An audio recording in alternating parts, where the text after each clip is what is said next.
Hello, my friendly acquaintances. I am talking tonight to W. Adam Mandelbaum, a New York attorney, a faithful follower for the past 6 years. And you may not have heard me say his name, but you have heard me talk about the things that he has recommended and sent to me. One of those things is Lapsang Souchong tea. That I went on a roll about 3 years ago on that. Russian Caravan tea, Constant Comment orange spice tea, Syrian Latakia pipe tobacco, which I am firing up right now. Yes, absolutely. And I just want to welcome W. Adam Mandelbaum. Welcome to the show, sir. Thank you for having me here.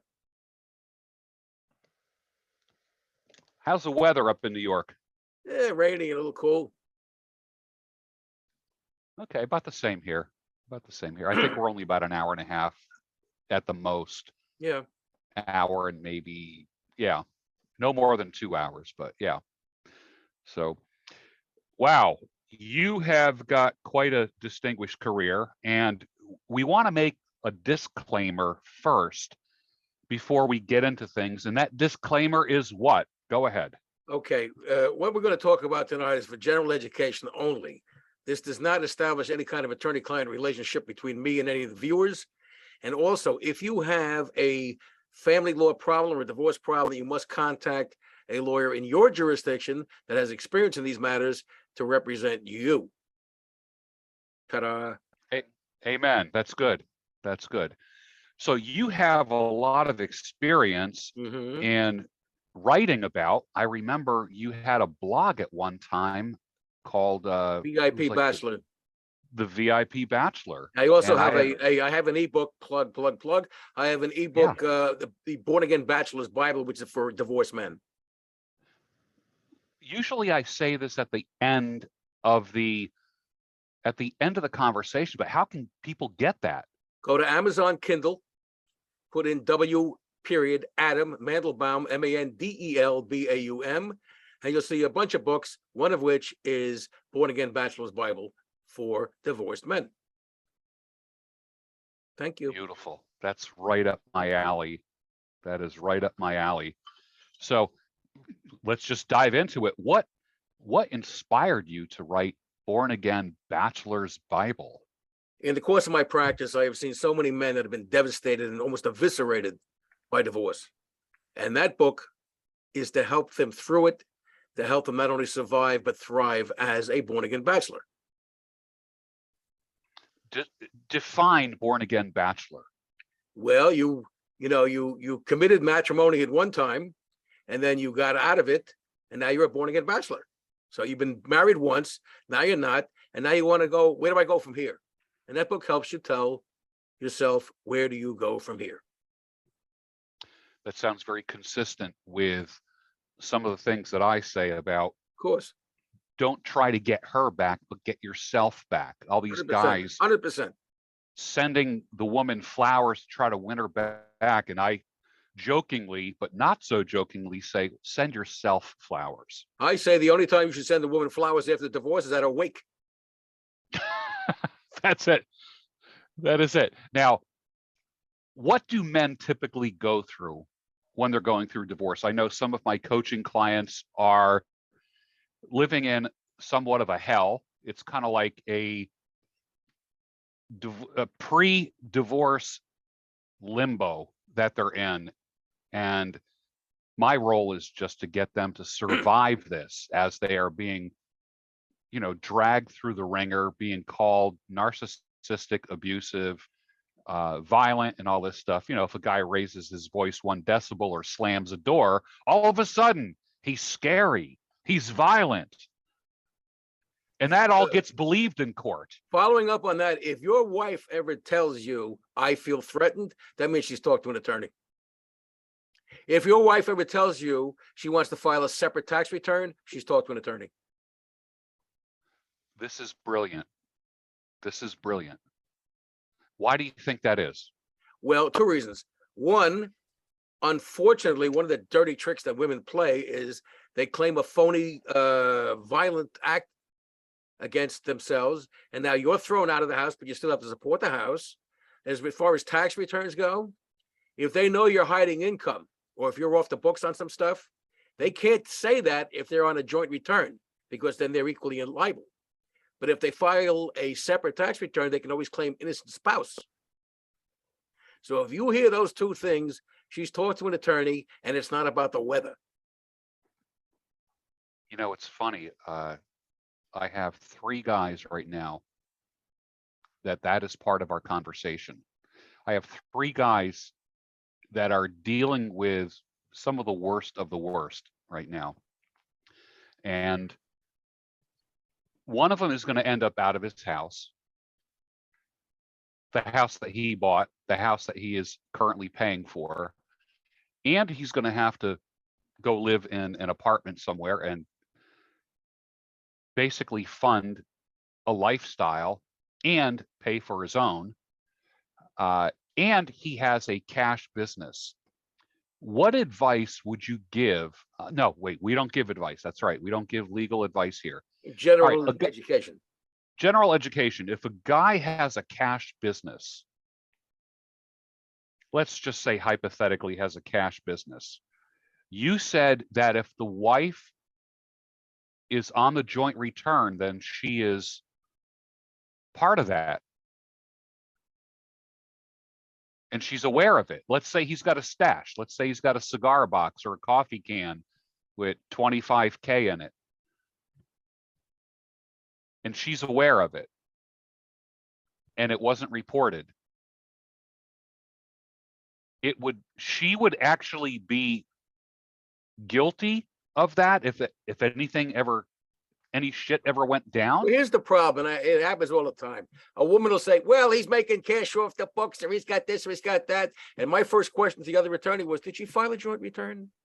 And if he says yes, then I say, fuck you, because now she can't claim innocent spouse if she knows about it, which means if she mentions it in court, there are some judges that will make an IRS referral. In fact, I had one judge one time, he's got on the front door of his courtroom a letter thanking him from the IRS.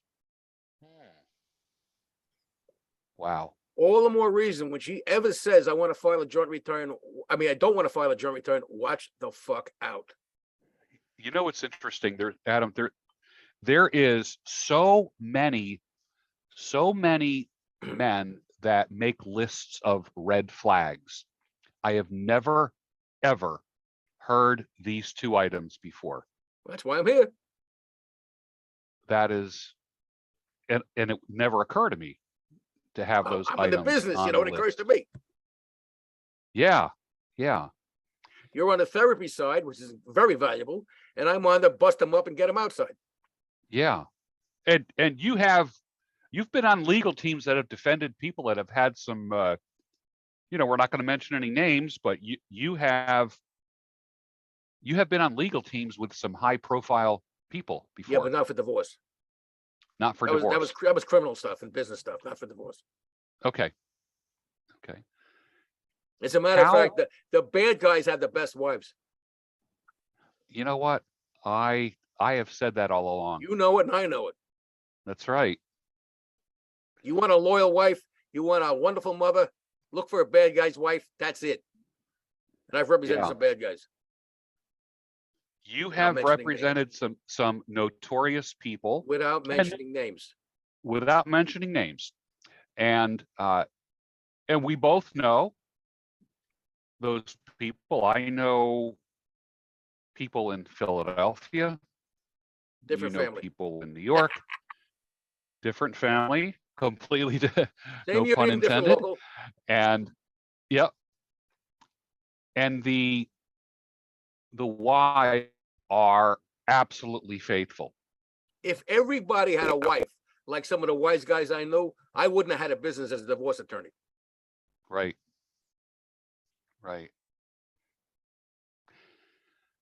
In your experience, if a guy goes to the country club and spends a little time there, usually he will have someone or have a few guys look after his family. Make sure everyone's safe, make sure no one's in theory, screwing around. In theory. In theory. Sometimes in reality. Yeah. and By the way, they call it college. They don't call it the country club. is that okay? Went away to college, right? Right. I have a friend that did 9 years in college. Did 9 years, He must have and had an advanced degree. yeah, and he's a very successful above board business guy right now. Very successful. Some of them learn their lessons.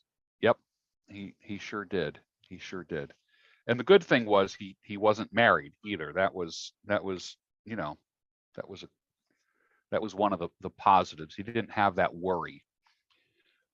I recently posted something that 85% of all affairs happen in the workplace. Yeah, well, where else are you going to get the time and the opportunity? Exactly. So if a man is married to a strong independent woman, a businesswoman, and she's out traveling for a living, when I think about back in my back in the days that I was out there running around, I remember going to hotel bars.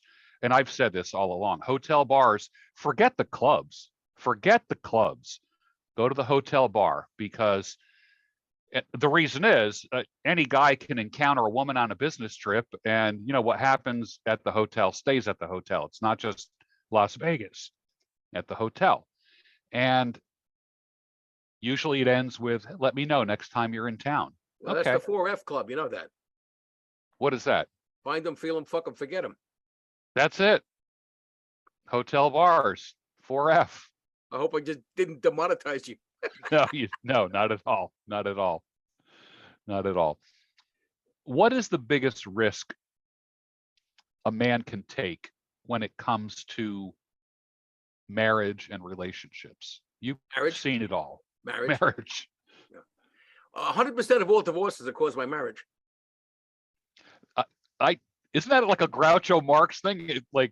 I think he said that. I think that Well, was if he didn't, like, I did. So, yeah, that was something like that.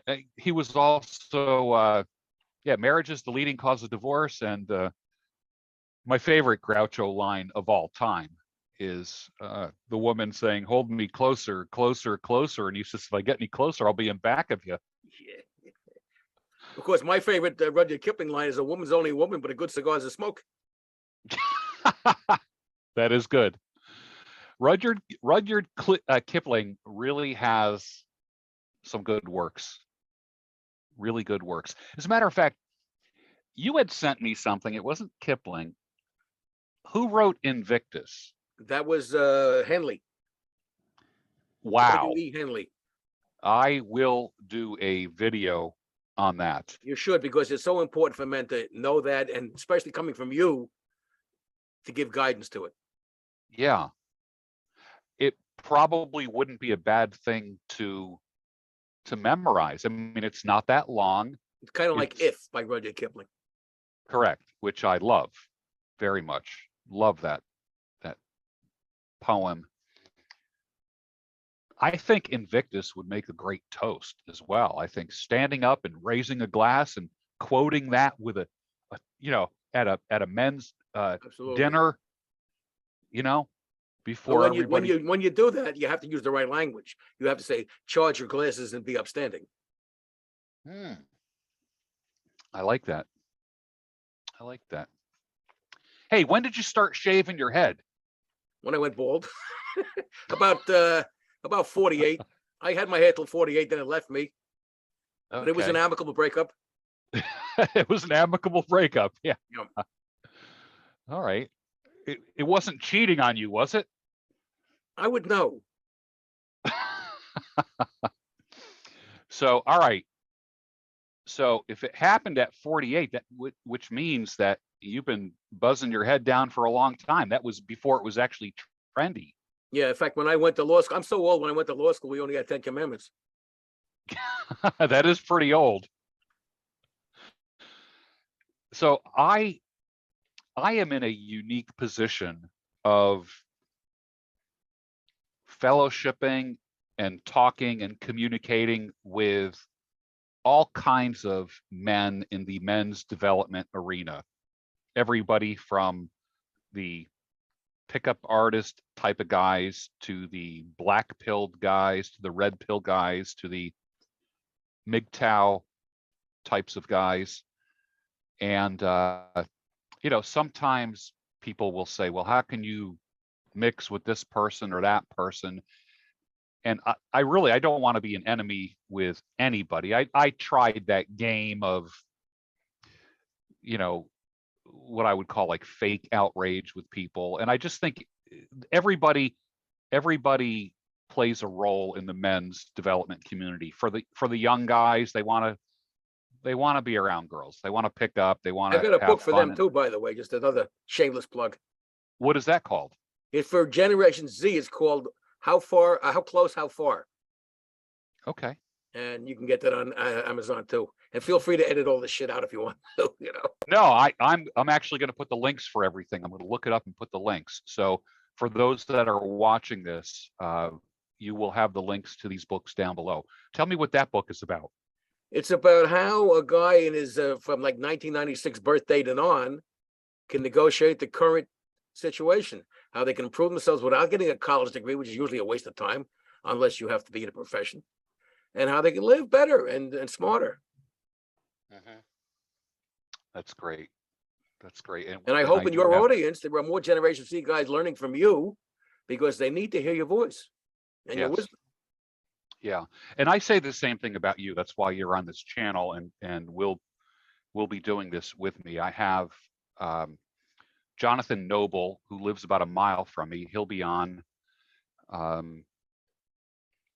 was on his channel and I had him on my channel. I don't know, maybe a couple years ago. I have you on. I'm going to have Kevin Comer from St. Petersburg, Florida, talking about business law and such. So, and I find that these are going to be very substantial videos that I'm doing. People are going to be looking at these for years. Well, besides your own wisdom, you are the portal for other people that can provide wisdom, which is great. Yeah. Well, you know, it's an evergreen topic. Like what you talk about was important 50 years ago, and it's going to be important 50 years from now. Maybe. Like it's never going to go away. Well, actually, you know, Generation Z is getting smart because they're not getting married. Very few of them are. So they may not be divorced 50 years from now. Right. A lot less divorces. A lot less marriages. Fewer and fewer people are walking down the altar. Yeah, because men are realizing it's a bad deal for them. Yeah. Tell us how it's a bad deal. Well, even though statutes are always written gender neutral, or as we would call it, de jure or de jure in Latin, which means by law, de facto is the man gets screwed. Because as we all know, normally who's the earner in the family? The man. Yes. Who gets preference in custody? The woman. Yes. So, I mean, it's real. Don't get married, folks. What about these gender neutral people and all of these gender bending people? What if a guy says, I don't identify as a man?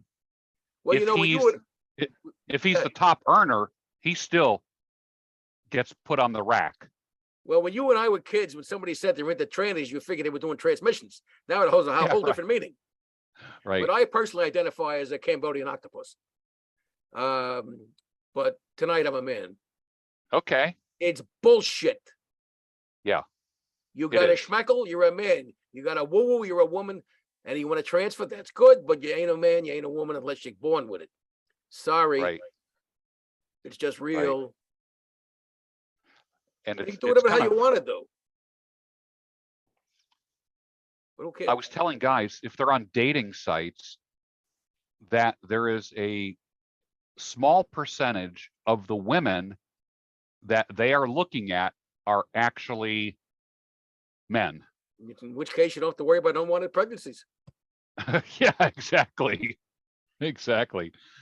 And if they're men, they'll get your jokes. Right. Now, when you want to go out with a woman, you want to make sure it doesn't have a handle.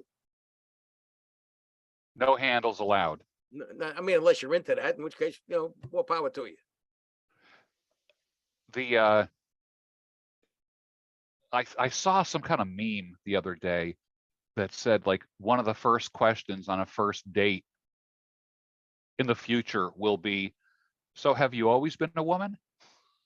Let me tell you something. There were times in the 80s when I wasn't sure, and I would ask him, and I would also pull a Donald Trump and make sure that they were women. Right.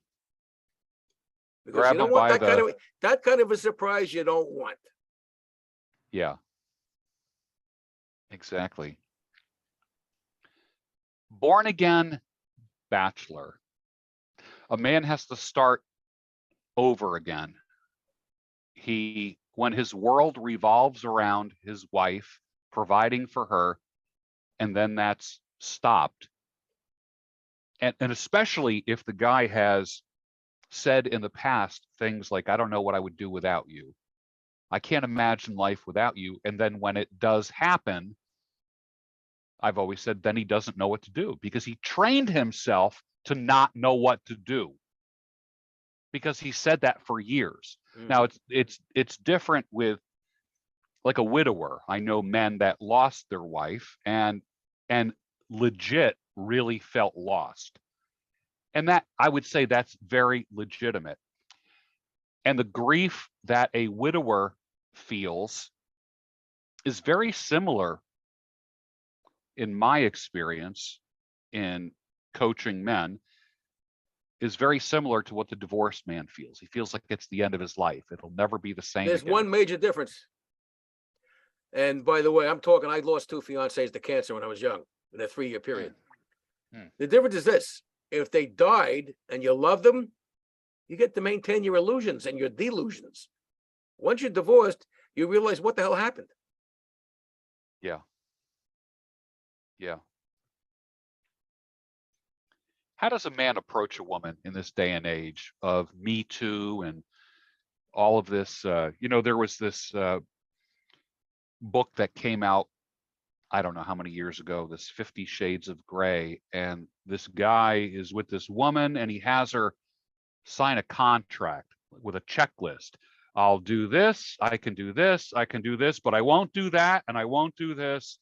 And my safe word will be this. And there's, what do you think of sexual contracts with people? Are they binding? I tell you what, whether they're binding or not, it's a good piece of evidence in case you get accused. I mean, I've seen women try to set up guys who have money or have fame, and they were fortunately smart enough to be sitting next to me, and then didn't happen. But nowadays, here's my advice: if you meet a girl, you want to bring her frequently to a place that everybody knows you. You need to have people see you interacting with them in a friendly or more than friendly way, because before you stop them, because this could happen. You said, I think you might have said it one time too. I mean, you go out with a chick, make out with her, or stop her on the first night, and the next time next thing is a knock on your door from the police department. Especially if you have assets. Yeah. So you want to create your evidence in advance. It's terrible to have to think that way, but they created that, we didn't. Yeah. Dig your well before you're thirsty. Yeah. It's just some men would accuse us of being paranoid. I think it's smart. Because you're paranoid doesn't mean people aren't out to get you. That's true. That is true. I know Donovan Sharp talks about, what's he say? He says, always do the morning text, the morning after text, always. Like, oh, it was really great to spend time with you. I hope we can do it again. And you just had a great time, and get her to respond. And oh, print I those did. texts out. Print those texts out in hard copy and keep them. Yeah. He also, what else did he say? He said, always use a condom and bring a bottle of hot sauce, because women have been known to take a condom that is filled with the man's seed, and a guy might throw it in the trash can. I think there was an NBA player where that happened, where she took the condom or something like that and emptied his seed inside of her, that type of thing. Well, And you he can got, always use the Andrew Dice Clay approach. what is that? Well, he had in one of his bits, he said, the woman's going to say, what do you use for birth control? He said, your mouth. Yeah. I'm sure you're going to edit that one out. Be in control. Like a popular theme right now is be in control of your biology. Absolutely. How can a man be in control of his biology, and what steps can he take to ensure Well, that he doesn't get Me Too'd or end up paying for a baby or making a baby? What are your thoughts on that? I want to, before I directly answer that, I want to say something else. In some jurisdictions, New York is one of them. There's something called equitable estoppel. And here's a situation where a guy thinks he's the father and he starts supporting the kid and he finds out he's not. Well, the court says, tough shit, best interest of the child. You still got to support him. That's horrible law. Yeah, it is. That's fraud in the worst way. Yeah, it is. That it exists in certain jurisdictions. The point is this. Unfortunately now, and men did not create this, women did, you have to be one paranoid motherfucker in all circumstances in dealing with women. Whether it's in the workplace or the jerk place, wherever the hell it is, you have to be careful because you'll get hurt. And they do not favor you. They favor, a perfect example is that scumbag Harvey Weinstein was not a nice guy. But how many women made a deal with him? Yeah, let me fuck you. I'll get in the movies. And then 20 years later, they're saying, oh, he raped me. Bullshit. Right. It unfortunately is not what it used to be. Not when you and I grew up. There is no more romance now. It's all strategy. And I hate to say that, but it's true. What about body cameras? Well, or a camera? When you're doing I mean, you can't obviously wiretap anybody, but I've heard people say that having video is going to be important in the future. And that's going to be something that here's your men problem with need to that. do. The problem with that is if you're doing video while you are in flagrante delicto, you can have another problem legally. Here's the situation. Here's the practical solution. Number one, go to a place with these women frequently so witnesses that you know can see them interacting with you in a favorable way. Number two, if you're going to do something, do it in your place, because that means they willingly came to your place. You do it in their place is a different story. And again, it's terrible you have to think this way, but if you don't, you'll be jammed up. Yes, I never thought of that. The moral of the story, folks, is create your evidence, create your legal arguments in advance, because if you don't need them, okay. If you do need them, you'll have them. And every single text, hard copy, keep a paper, put into paper, keep a hard copy. Let me give you an example. It's not exactly on sex. I had a client back a few years ago. Many of your viewers may not know, but Thanksgiving is one of the most dangerous times to be a husband or a wife. So the day after Thanksgiving, I'm in court. My guy beat the shit out of his wife. She looks like she went 10 rounds with Mike Tyson, right? And then she shows up with her father and boo-hoo, boo-hoo, blah, blah, blah. Meanwhile, 24 hours later, she sends him a naked picture of herself. You think I used that with the DA? The answer is yes. The point is, you must be paranoid, because you're not being paranoid, you're being smart. Better to be smart than be in jail. Have you written about this? Is this in writing somewhere? Because I know Probably guys that would. Probably not. Gosh, that would be worth writing about. Like all the things that a guy, like what you said, you're not paranoid, you're being smart. Look, we don't need it in writing because we're recording it on your video, and anybody who wants to know about men's development has got to go to you first and last. Right. Because look, I'm not blowing smoke up your ass, but the bottom line is between experience, articulation, education, there's no better guy in men's development than you. Thank you. And folks, I'm not saying this because he put me on a show. I'm not getting paid for this. George and I have known each other as internet friendly acquaintances for about 6-7 years. 6-7 years. That's true. That is true. And he's holding my family hostage in a warehouse. So please believe this. No. Blink 3 times. Blink 3 times if you need help. No, I'm being serious, which is very rare for me. Right. Learn from the best. Because you also bring in other people where a lot of the other guys in men's development, it's on a one-man show. Now, we talked about single guys protecting themselves, being smart. What about a married guy? What can a married guy, because every married guy says it would never happen to me. What can, yeah, exactly. And I've been in court enough and have supported enough people that are in court to see that, and I'm talking people who you would never think in a million years would be in divorce court, and I've seen them raked over the coals. What can a married man do to protect himself, but yet not destroy his marriage? Well, one of the things is this, everybody's probably experiences. The woman is fighting with you, arguing with you, and you want to get the hell out of there. She won't let you. Look, do not engage with them because they love that. Get the hell out of the house. Go have a drink. Go see your buddy. Get out of there. Because you want witnesses that know at a certain time you weren't there. Right. Unfortunately, you must gauge your whole experience as if you have to go to court one day. And that's terrible, but it's true. Yeah. Do not argue with them. Do not ever threaten them. Let me give you an example how ridiculous the law is. I had a criminal case one time. A guy was accused of a domestic violence because he broke a computer that he owned. So we're in court, and they said, well, this was, he broke the computer, he was violent. I said, let me ask you something. Can you make a determination who owns the property, or does the divorce court make a determination who owns the property? They said, well, the divorce court. I said, in which case you have no jurisdiction, because how the hell do you know that wasn't his computer, which he can do whatever the hell he wants to with it? The point is, be very careful. Every time. Do not engage. Do not fight. Do not threaten. Get the hell out of the house.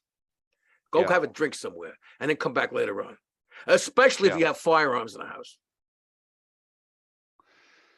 Whew. Everybody should know if you have firearms, that includes long guns, and sometimes it includes antique weapons like black powder guns. It includes swords. It includes other stuff like that. If you're a knife collector, they're gonna confiscate that.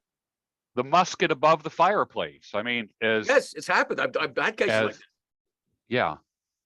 I had a case. I got called on a Saturday afternoon. The cops are in this guy's house. A private eye's in the guy's house. I had to run there. They're trying to take all his weapons away and all this stuff, including black powder stuff. This guy was a General Custer collector. All the stuff related. They grabbed it, and it's going to be gone until the divorce is over, at least. Yeah. Be aware of that. There's not a lot of men who say, I feel threatened. And it's not like the troops come running to rescue a guy if he does say that. If a woman says, I feel threatened, then 3 police cars will show up. When I had my third fiance, when I was with her, I had to call 911. And the cops came. But I left anyway. This is a million years ago. But I left anyway. So here's the thing, guys. If you're being abused physically by your wife, call the cops. First one wins. Create that paper trail. Create the paper trail. Do not engage, especially physically. Never touch her. Never threaten her. Get the hell out of there or call the cops.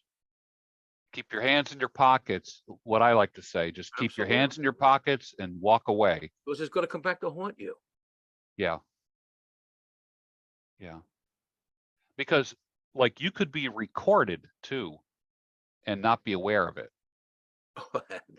Yeah, I've had a few of my clients do that to the wives. Yep, it can happen.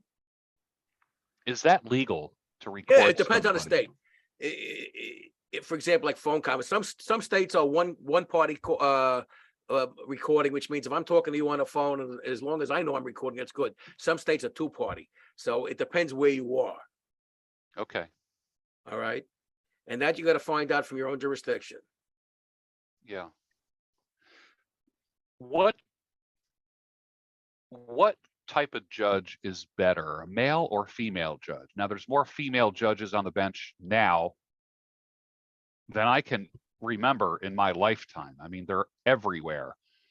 What what do you think is easier to present a case to, a female judge or a male judge? There is no answer for that. Unfortunately, under the assumption that most jurisdictions work like New York, you have no control over what judge gets assigned. I have not seen a woman or a man be prejudiced one way or the other. I've seen most of them be prejudiced against men, regardless of their sex. Okay. Remember, judges basically are political animals that are either appointed for optics or because of the money they can contribute. In New York, in Nassau County, where I live in New York, which is insane, every judge is endorsed by all parties. Can't lose. Horrible. Interesting. Just because the guy's wearing a black robe doesn't mean he's smart. In most cases, he's not. Right. On the other hand, there were some judges that made it a privilege to practice law and were Sure. very, very impartial and cared about what the hell they were doing. I think there were 3 of them. Did you ever think about being a judge? No, I'd be terrible as a judge. I'm a men's rights guy. Why? Because I'm a men's rights guy. Right. I am not Right. impartial. I represented men in 99% of the cases. The only 1% were women I knew that were Yeah. done wrong. Other than that, no. When women used to Yeah. call me up, I'd say, let me tell you right now, I'm a men's rights guy. You don't want me. Right. Very interesting. What was the, without any specifics, what's one of the hardest men's rights cases that you've heard of? I'll tell you some of the ones I've done. I had a guy that was, again, absolutely innocent. His wife takes off with his 5-year-old son. He splits to another state. So I have to do what's called a habeas corpus petition to get the kid back. I finally get him back in family court. And this kid is terrified of his father because the mother poisoned this kid.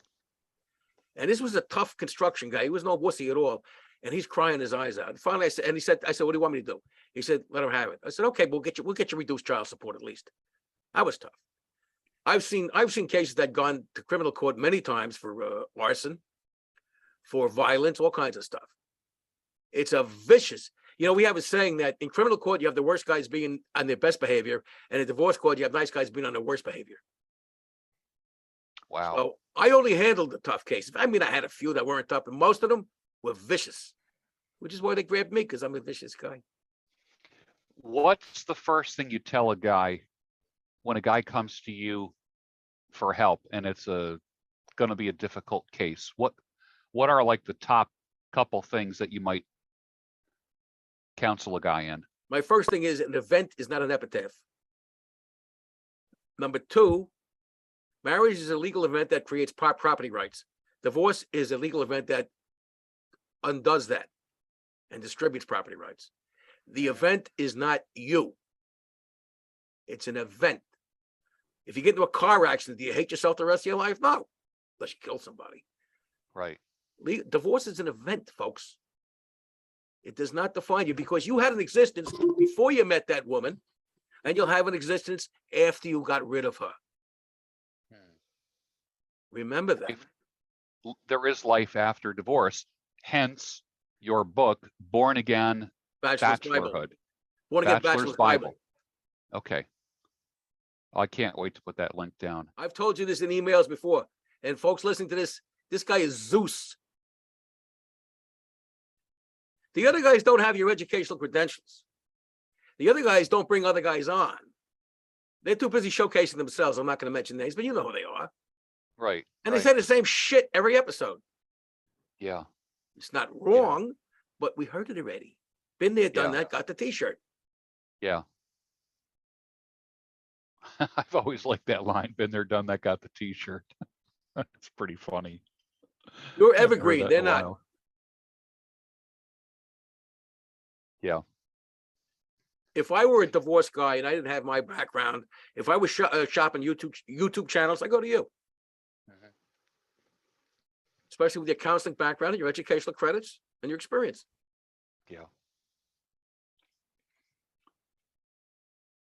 What advice do you give lonely men. There's this lonely old man myth. A lot of guys are afraid of dying alone and this kind of stuff. You hear that going I got on. a great line for that.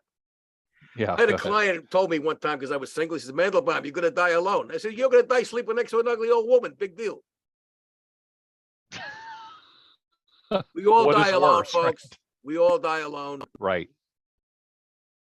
A lot of times when they say the family was around him when he died, they probably killed him. Put that pillow over his head. Exactly. Bye-bye. Let's have the inheritance. Yep. Get rid of Yeah, your there was illusions and your delusions, and you'll get rid of your confusions. what are some of the illusions and delusions that men have? Well, look, I was guilty of this when I was younger too.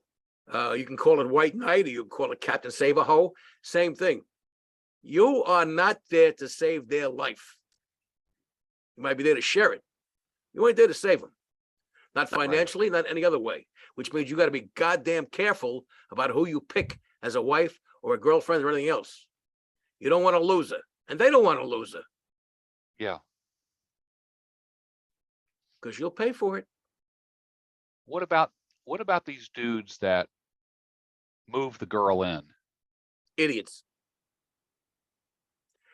Camus, and I gave you that quote on a different episode many months ago. Let there be spaces in your togetherness. Yeah. Let them be a lot of spaces. Yeah. The ideal thing is you see him a couple of days a week, and that's it. You stop him, you take him out to dinner, that's it. Yeah. Ben Franklin said, guests are like fish. After 3 days, they start to stink. They start to stink. Yep. I remember there was a time when I would say to a girl, I think we would make a really great couple 2 days a week. And by the way, if you're going to move in, to make sure you have separate bedrooms and separate bathrooms. It's so funny that you say that, because somebody talked about, they were asking like 80-year-olds, like, what's the secret to a happy marriage or something like that. And one of the guys said separate bathrooms. Yeah. I think there's something to be said about that. I think your bedroom, if you're going to live with a girl, your bedroom should be in New York and hers should be in California.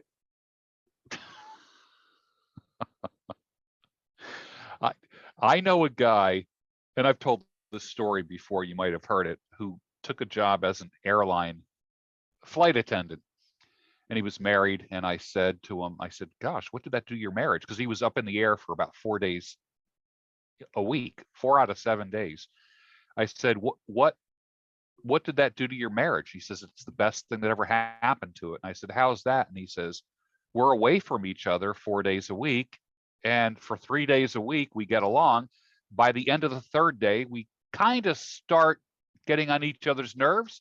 He goes, and then I'm back up in the air for 4 days. Exactly. Same with long distance truckers and all that stuff. Get away from them as much as you can. And I think there's something to be said for that. I really It gives do. them an opportunity to cheat on you, your best friend. Yeah, right. And that is not just a negative. That's not just being negative. Some people say, oh, that's just, you're just being pessimistic. I'm like, really? I'm the guy who catches all the bloody, broken bodies after all this crap happens. As am I. And I hear the stories. I hear them from a psychological point of view. You hear them from a legal point of view. Well, you know the difference between a pessimist and an optimist? What? An optimist thinks this is the best of all possible worlds, and the pessimist is afraid he's right. Yeah. As a men's rights guy, what are the tenets of men's rights? What would you say? Well, there's an old expression that says might means right. I'm going to reverse that. Rights mean might. In other words, know your rights, know your legal rights, know your responsibilities, and don't cave in. Get educated and get the warrior type of mentality in the sense of a peaceful warrior. You are not a victim. Be proactive, not reactive. Yeah. I had a guy recently tell me that he feels he could see it happening where his wife is writing the narrative of him being the villain. And I added to that and I go, there's no villain without a victim. When she paints you as a villain, that means she's painting herself as a victim. And that's how Absolutely. it's going to be. That's the role that she'll play when you finally stand before the judge. Yep. Villain and victim. And by the way, if I may say a personal prejudice, if you're thinking about getting marital therapy, don't bother. Right. By the time you get to that, it's done. Save your money for your lawyer. I've said that for years. Marriage therapy, marriage counseling. Now, Listen, I guys, like to say, if you go gambling and you play roulette, for example, you know the odds are stacked against you. When you gamble with a marriage, the odds are stacked against you. So you got to, if I told you, if you cross that street, there's a 50% chance you're going to die, would you cross that street? Probably not, but you'll get married.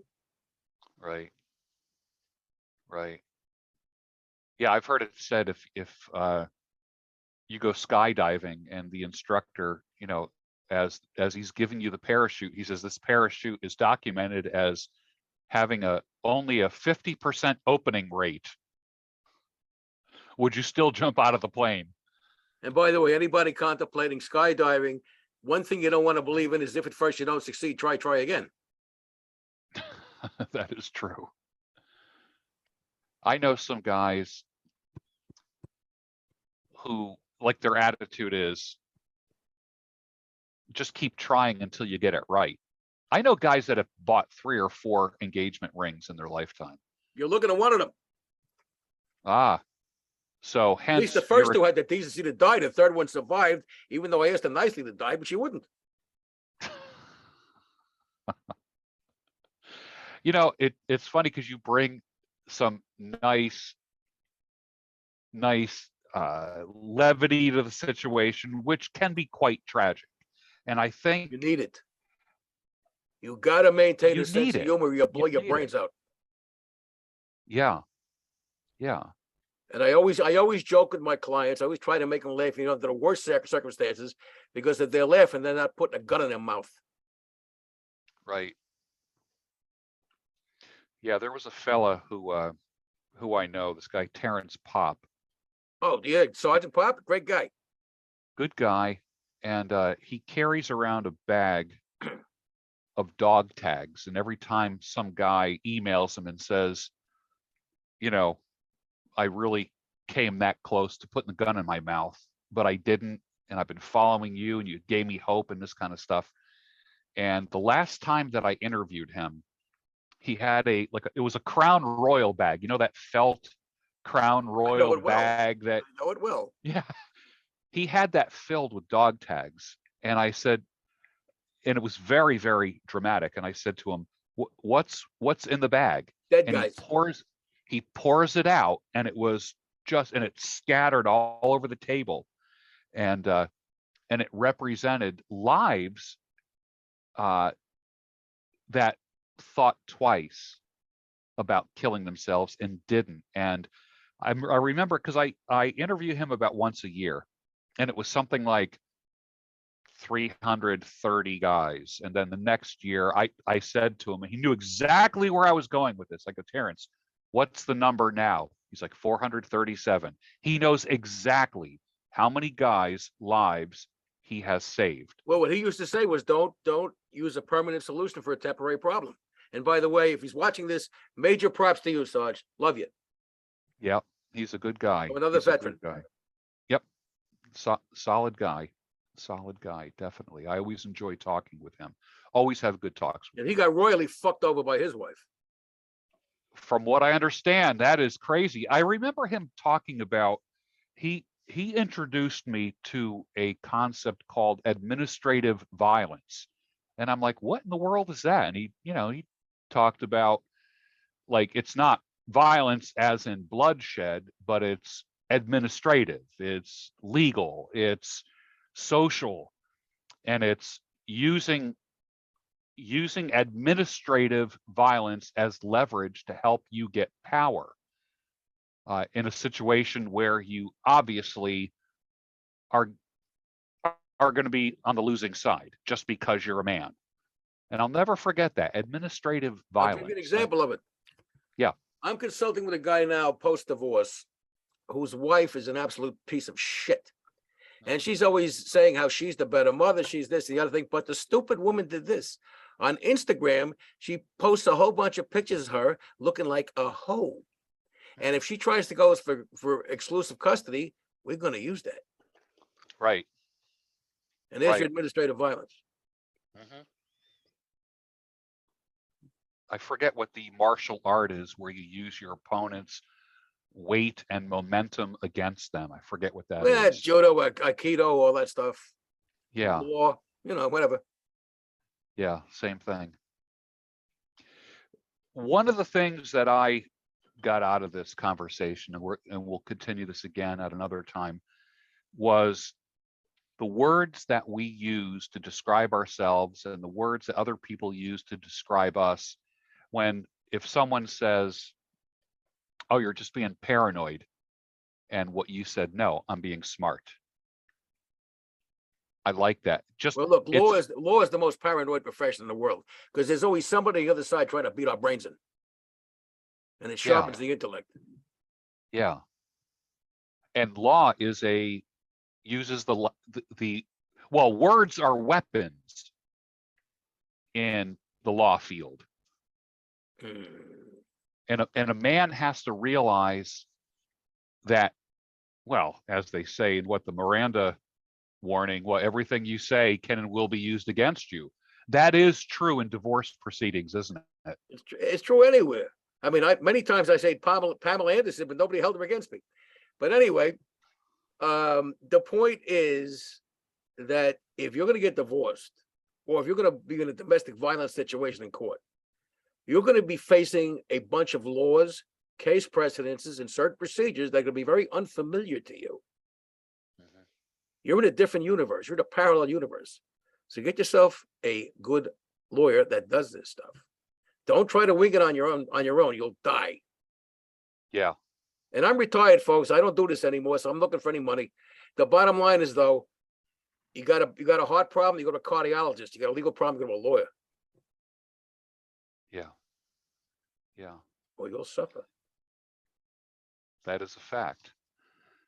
Tell us your two books. You mentioned two books. Like you said, you have others, but well, I got a shitload of them. But the relevant ones for Generation Z is called How Close and How Far, and that title comes from how close can you get, how far can you go, and then the one for divorced men is Born Again Bachelor's Bible, which is obvious what that's about.